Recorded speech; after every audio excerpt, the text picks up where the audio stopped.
Cavs fans, welcome in to a post-game episode here on the Cleveland Cavaliers Roundtable page. Anthony Moeglin joined alongside my partner, Spencer Spin Davies. And Spin, we're back again another night, and unfortunately, another Cavs loss. The Cavs fall to the Toronto Raptors by a final score of 112-101. Spin, you're back on site. It's good to see you're back inside the arena, but unfortunately, the Cavs' second straight loss, this time at the hands of the Raptors, who came into the night 1-3, but were able to do enough tonight to get the job done against the Cleveland Cavaliers. Yeah, no, it was just kind of one of those nights for the Cavs that everyone had to put up a position, and it was pretty crazy. They had a lot of guys having to get roles elevated. So, Dean Wade, somebody who is usually in the corner swinging passes, right? He's the one kind of putting it on the deck and cutting and trying to play make out of those.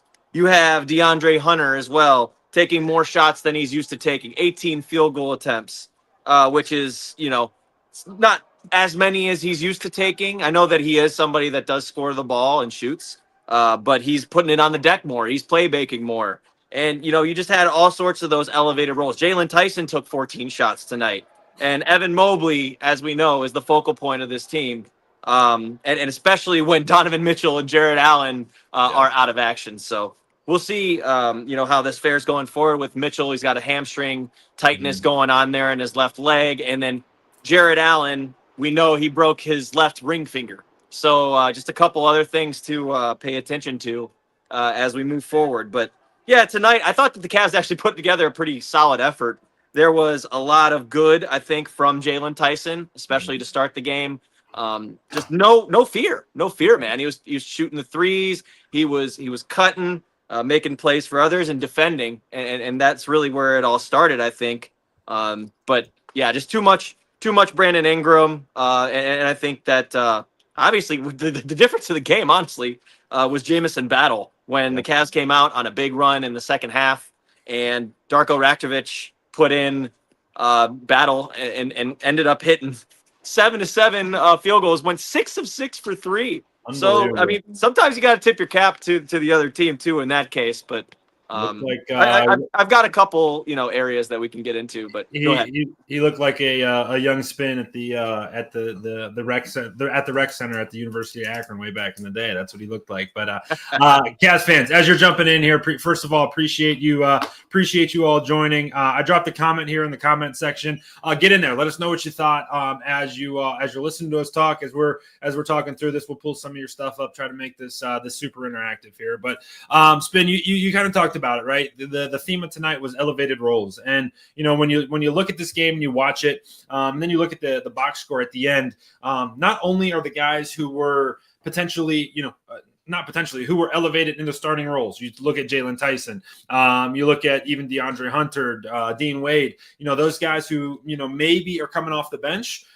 They're now starters, right? And then you look at a bench group that featured a bunch of guys tonight that just truly haven't played. Thomas Bryant, one of them. Luke Travers, your guy, another one of those. But the Cavs have a combined 15 points coming from their bench in a game like tonight. Now, there's, in my opinion, not a crazy night to be concerned. As you mentioned, your two main guys were out. But as you're trying to build depth early on in the season, this is just such another further emphasis that the Cavs depth when they're fully healthy is so good that you're getting contributions down the bench. In a night like tonight, when you're relying on just your 5 starters to do the bulk of the scoring, you see how important that is in a game that you feel like you should have won regardless that Donovan wasn't playing, but you didn't. And I think that's the big area as to why. I agree with that. I mean, and you said that they had 15 points off the bench, but for the majority of the game, the starters were like all of the points. Yeah. There was a point in the game where the Cavs had 77 and 70 came from the starters. Yeah. So it really was the first 5 that was giving you the majority of the production. Sure, Craig Porter Jr. comes in there, does what he's been doing all year, got a couple offensive boards, forced a couple of turnovers. Man, he's been terrific to start the season. I thought that Tyrese Proctor had some good moments in the fourth quarter, had a sequence where he stripped Scotty Barnes and then ended up getting a dunk on the other end. Valuable experience for him late. Some people were a little harsher on Travers online. I thought that he gave him some decent minutes as a body. Got 5 boards. I know he didn't make a shot, but he just obviously he's a two-way player going against NBA guys. It's tough. It's tough when you're not used to being in that role. He played almost 15 minutes tonight. So I'll go back to what Kenny said. The positives that you got out of tonight, and this is where I'll shift the conversation. The Cavs were 29th in the NBA coming into today's game in drives per game. He said it hurts his heart because the identity of the Cavs is drive and kick. So they have not been touching the paint too much and moving that thing around. In the second half in particular, they got going, getting downhill. DeAndre Hunter was getting to his dribble pull-up. Evan Mobley, after taking a lot of perimeter shots tonight to start the game, ended up taking it on the floor, going towards the basket. I know he had some driving kicks and some moments where he probably shouldn't have passed out, but the good news is got to the free throw line. He took 8 of them. He only made 5 of them, but, it's baby steps here. And I think also, we'll get into a further conversation with Evan, but discerning between that perimeter game and being a big man probably isn't that easy for him, especially with all of the different pieces and parts going in and out. With Donovan on the floor, it's definitely different for him than when he's the only one on the floor of the core 4, right? So that'll happen. But, yeah, of the positives, I think you take that the Cavs drove the basketball tonight. The boards were not as big of an issue. I think it was an issue in the fourth quarter, and the Raptors finally got going on the offensive glass. But for the majority of the game, Cavs kept them off the board, so that's a good sign. And then I feel like Jalen Tyson, again, the biggest bright spot for me on that. But other than that, Cavs were cold from deep. You look at Junior. Junior missed all 4 of his threes. Dean missed 5 threes out of the 6 he took. So, and even Dre went 4 of 12. A lot of those were, pull-ups or quick shots. But that, when the ball doesn't go down, it's not going to go your way. But again, I think for who went out there tonight, Kenny was very pleased with their compete level, and I think the majority of the locker room felt the same. I don't think none of them were down or anything like that. Yeah, no doubt about it. Dean Wade, 1 of 5 from 3. DeAndre Hunter, 4 of 12. Evan Mobley, 2 of 5. Lonzo Ball, 2 of 4. Jalen Tyson, 4 for 8. So some good and some bad in there. And Spin, I want to bring this comment up because it brings back a conversation we were having the other night when we got to see the Celtics the Cavs take on the Celtics on national TV. John Turner, thanks for the comment first of all. But rebounding and guarding the 3 are huge weaknesses. I want to focus on the rebounding part.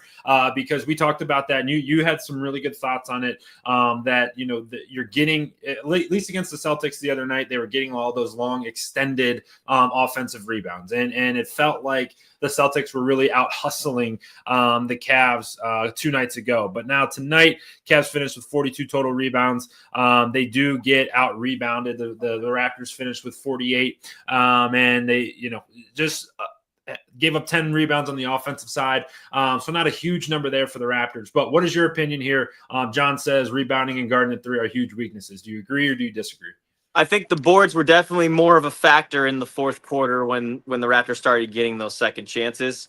The Cavs also hit the offensive glass tonight, so I think that kind of canceled out. I don't think it was as big of a problem tonight as it obviously was in Boston and the games that they had issues with, like the Knicks game and the Brooklyn game. But tonight, I think that it was less about that. And I actually disagree with the guarding the 3 thing. I feel like Jalen Tyson's done a good job on opposing small forwards. I think DeAndre Hunter's done a good job defensively too. And they certainly have the size. They do not lack that jumbo wing size that they were lacking in previous years prior to Hunter arriving. So I would disagree with that. I think Dean actually did a decent job on Brandon Ingram tonight. He did have a really nice little up and under move late in the fourth quarter. But hey, that's Brandon Ingram. That's Brandon Ingram going against Dean. Dean's doing his damnedest to stay in front, right? And then also tonight, if you want to look at who's guarding the 3, Luke Travers was also trying to cut off those drives, and this is Luke. Just a reminder to everybody. This is a Luke Travers podcast here. You're looking at one of Luke Travers' number 1 fans, who's at the court right now. But it was good to see him. But spinning spinning it back, sending it back to the positives here, because I will end on a bigger question about the Cavs. But Evan Mobley, let's talk about him. 11 of 17 from the field, finished with 29 points, only 8 rebounds, but that's okay. When you're the only big, and with Jared Allen, not the only big, but with Jared Allen out, you probably want that number a little bit higher. But you had some thoughts on him. You talked about it a little bit, but talk about Evan. This is a game where, with Donnie out, he had an opportunity to be the focal point. How do you think he handled it? I think it was better in the second half than it was in the first half. And at halftime, he had 10 attempts, and much of them were coming from the perimeter. So I'm gonna just come flat out and say I don't think he's strong enough with the ball right now. I think that he's having trouble catching it in tight spaces and holding on to it when he does get it into tight spaces. That's got to improve. Where I will level with Kenny Atkinson and the team as far as their belief in Evan Mobley, and that'll never waver with me, is that he's getting used to the difference between whether I should shoot and stretch the floor or if I should be inside and attack my matchup. That is not an easy middle to find right now for him. And that's because it's the 6th game of the season. It's one of those things where you want Evan to take advantage of being 7 foot and hit those mismatches the right way and get to that KG-esque turnaround fader and that face-up game. But knowing that he's also an improved three-point shooter and someone that's not afraid to take them anymore, sure, you want him taking those three-pointers. But you got to find a healthy balance between the two. You got to use Mobley more in pick-and-roll situations like we have seen before. We have to use him in pick-and-pop situations because he's just so versatile and could do both.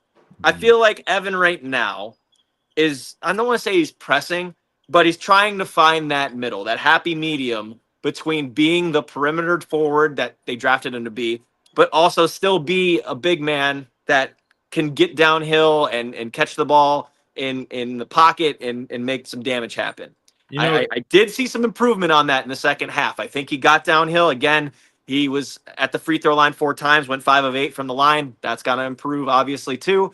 But I do see improvement with him gradually. I just don't see consistency with it yet. So get stronger with the ball. Make sure you're not getting that thing ripped away. Make sure that you're just hanging on to it. There's turnovers that aren't his fault that go credited towards him sometimes too, because he's put in bad positions. I just want to be straight up as fair as I possibly can from my scout's eye, right? I think that it's there. It's just you have to hone in on it. But what's difficult is you can't hone in on it because if Donovan Mitchell is not in, now he's the number 1 guy on the floor. And now his role changes, as we were talking about earlier, it elevates. And then if Donovan's not on the floor, and then you think about this, what happens when DG comes back? Because he's the spoon feeder, right? And then, Max Strus always works with him in a 2-man game. Sam Merrill's not out there either, and this sounds like excuses. I get that. But if you don't think it changes the calculus, then you're so far wrong. It does. And you're just, you're in this mode where you've got so much pressure on you. And I'm sure, I don't think it's getting to him, but I'm sure he understands the level of pressure that's on him. And he wants to just do his best to deliver. So naturally, that's going to force you into more uncomfortable positions. And he's going to have to figure that out. That's that was what I was going to bring up next, because when everyone talks about Evan Mobley or the Evan Mobley conversation, one thing that nobody factors in is that there's a lot of pressure on this kid, right? Every single person talks about how this team, if they want to get to where they want to go, Evan Mobley has to be a star, right? And that's everywhere you hear it, every show you listen to, they're like, hey, this is Evan Mobley's year. That weighs on a kid. And that's tough, and certainly that's the pressure of expectation. That's where you're at. And you welcome that, you want that, but there's going to be some learning curves. This is still a young player in this league. And he'll get there and he'll continue to get better and continue to improve. But nights like tonight, there's the moments, sorry, not to interrupt, but there's the moments when he loses the ball coming up the floor, and maybe it goes off of his shin or something like that. And then you see a moment where he crosses over Brandon Ingram and leaves him in the dust and then gets an easy, so it's more of there. that. Yes. That's what they're trying to bring out of him on a consistent basis. And it's not It's not easy to do over and over and over again. Rome was not built in one day. He's already a second-team All-NBA or someone who is defending his Defensive Player of the Year crown. So there's a lot of expectation on him, internal and external. So as a human, and from a human standpoint, you got to understand, for a 24-year-old to have that on his shoulders, that can't be easy. No, that's a tough part that people cannot overlook. Certainly, everybody wants him to start playing and can more consistently for sure. But still, he's doing his part, and it is early on. Before we talk big picture spin, let's talk DeAndre Hunter real quick. 34 minutes, 26 points. He was certainly, he was kind of the straw tonight that was kind of stirring the drink. Played aggressively, tried to make it happen, tried to be the main scorer, at least the focal point in some senses there. How do you evaluate DeAndre Hunter? I think that this is a good opportunity for him in games like this where Donnie's not in, and there is an opening to be the primary scorer, at least from the wing position. Did it tonight, wasn't enough. Maybe wanted to be a little bit more efficient. But 8-18 from the field is not the worst shooting night. What do you think of Hunter? Also, when I look at that 8 of 18, I remember the 2 threes that he's chucking at the end of the game with 20 seconds. Yeah, so true. It's more. Yeah. So, but I agree with you. I think with DeAndre, what they're doing with him now is allowing him to have the ball in his hands and have him work in pick and roll, being the ball handler, being someone that's getting downhill. I love when he gets to his dribble pull-up. I think that's his greatest weapon that he has. I was actually quite, not angered, but I was upset the other night in Boston because he wasn't getting to that. He was settling way too much for those three-pointers. Tonight, he did take a ton of threes. I see the 12 that he had out there. But in the second half, he started to shot fake, one dribble pull-up off of those things, and that is a weapon, my friends. That is a weapon. Hey, I thought they couldn't get me. I thought they couldn't get me today. Dude, you spoke too soon. Are they buzzering you out of there? I don't know, man. Let's as the sirens are going, let's just do this. Are you concerned? Cavs drop 2 straight. What is your concern level? Is the panic button on your desk right now? Where is it at? What's my concern level, you asked? Yes, not of the buzzers behind you, but of the Cavs losing 2 straight. I wouldn't say there's a panic button, to be honest, Megs. This one, I feel like what the personnel were, and you can't really hold that against them, especially for the way they competed. They didn't close the game out the best, so that's tougher. The other night in Boston, that was one where you're like, sound the alarm a little bit, but it's like what I said on the community posts. I'm not taking any umbrage or taking any kind of conclusion when it's Halloween. It's too soon. The season is 82 games. I know it's hard. A lot of Browns fans that are looking for hope are coming over to the Cavs, and they treat it like it's the NFL. Like every single game matters. It's not how it goes in basketball, guys. It's about process. I know their process isn't great right now, but you see the flashes. You're getting guys like Jalen Tyson and Craig Porter Jr.'s feet wet. You're getting Evan Mobley to learn on the fly. That's what it's about. That's what it's about. So that's what you should pay attention to. That's all good points there. And as they're kicking you out or sounding the fire alarm, we're going to get out of here on that. Tons more to come here on the page, here on the site. Spin's been working his tail off. He's got, and this is that was a perfect screenshot there. But Spin was working hard. He was in the conference rooms. He was at the media session. So all of those will be up on Cleveland Cavaliers Roundtable. So it's a new page. It's a new site for us. And Spin referenced it, talking about the community posts on the site. We do live game threads. So if you are a struggling Browns fan and you're new to the channel, welcome to the page. And make sure you're interacting with us. Make sure you're following Spin.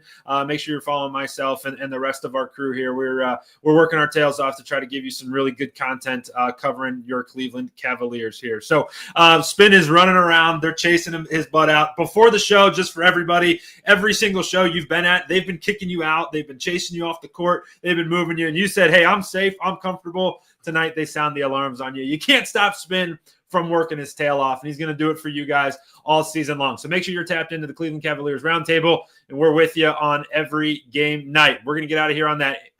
Appreciate my guy Spin. I'm Anthony Moeglin. Thanks for hanging out with us as we recapped Cleveland's 112-101 loss. We'll be back with you soon here on the Cleveland Cavaliers Roundtable.